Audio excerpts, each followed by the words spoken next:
டேட்டாவை எப்படி ஆட் பண்ணுறது அப்படின்னு சொல்லி பார்க்கலாம். ஃபஸ்ட்டு பார்த்தீங்கன்னா நான் உங்களுக்கு டேட்டா இருக்கா இல்லையான்னு காட்டுறேன். இப்போ பாருங்கள் டெம்ப்ளேட்டில் ஆட்டோட்டின்னு காட்டுறேன். இங்கே பார்த்தீங்கன்னா எந்த ஃபோல்டருமே இருக்காது. லேஅவுட்டில் பார்த்தாலுமே எந்த டேட்டாவுமே இருக்காது. எல்லாத்துலேயும் ஆர்டிகல்ஸ்லையும் சரி, பிஎன்ஜிஸில் எல்லாத்துலேயும் பாருங்கள் இங்கே டேட்டா எதுவுமே இருக்காது. இதை ஃபுல்லாக ஒவ்வொரு தடவையும் நம்ம ஆட் பண்ணணும் அப்படின்னா தனித்தனியாக நம்ம ஆட் பண்ணுறது ரொம்ப ரிஸ்க்கான வேலை.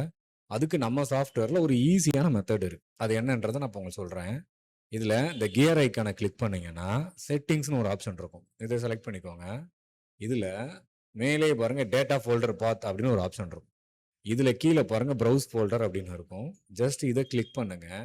இப்போது நம்ம சைடில் இருந்து டேட்டா வந்து உங்களுக்கு பண்டிலாக கொடுத்துருப்போம். கிட்டத்தட்ட ஒரு 30 to 40 GB இருக்கும். அது ஒரு ஃபோல்டரில் தனியாக ஒரு இடத்துல உங்கள் ட்ரைவில் எங்கே வேணாலும் நீங்கள் வச்சுக்கலாம். டிஇஎஃப் எந்த ட்ரைவில் வேணாலும் நீங்கள் வச்சுக்கலாம். ரெஸ்ட்ரிக்ஷனே கிடையாது. இப்போ நான் அந்த டேட்டா ஃபோல்டரை நான் செலக்ட் பண்ணிவிட்டு நான் இப்போ என்ன பண்ணுறேன், ஓகே கொடுக்க போகிறேன். இது ஓகே கொடுத்த உடனே ஆட்டோமேட்டிக்காக இங்கே மாறிடும். இந்த மாறிடுச்சா உங்களுக்கு எக்ஸாம்பிளுக்கு டெஸ்ட் பண்ணி பார்க்கணும்னா இந்த ஆரோக்கியை கிளிக் பண்ணிங்கன்னா அது ஆட்டோமேட்டிக்காக அந்த ஃபோல்டரை ஓப்பன் பண்ணி உங்களுக்கு காட்டும். இப்போ நான் என்ன பண்ணுறேன், சேவ் அப்படின்ற ஒரு பட்டனை கிளிக் பண்ணுறேன். இப்போ பாருங்கள் இங்கே ஒரு ஆப்ஷன் கேட்குது, do you want to update the data folder. ஆமாம், ஏன்னா புதுசாக தானே இப்போ நான் டேட்டா ஃபோல்டர் அப்டேட் பண்ணுறேன். நான் என்ன பண்ணுறேன், எஸ் கொடுக்குறேன். எஸ் கொடுத்த உடனே ஆட்டோமேட்டிக்காக இங்கே பாருங்கள் அப்படியே ஆட்டோமேட்டிக்காக ஆட் ஆயிடுச்சு பாருங்கள். இப்போ நான் செக்கை கிளிக் பண்ண அடுத்த நிமிஷமே எனக்கு டேட்டா உள்ள லோட் ஆயிடுச்சு. அதே மாதிரி எல்லா இடத்துலையும் பாருங்கள், ஆர்டிகல்ஸ்னாலும் சரி, ஈவெண்ட்ஸ் எல்லாத்துலேயுமே வந்து உங்களுக்கு டேட்டா ஆட்டோமேட்டிக்காக இங்கே ஆட் ஆயிரும் பாருங்கள். சிம்பிளான ஒரே கிளிக் தான், ஆனால் மொத்த டேட்டாவும் சாஃப்ட்வேருக்குள்ளே உங்களுக்கு உள்ளுக்குள்ளே வந்துடும்.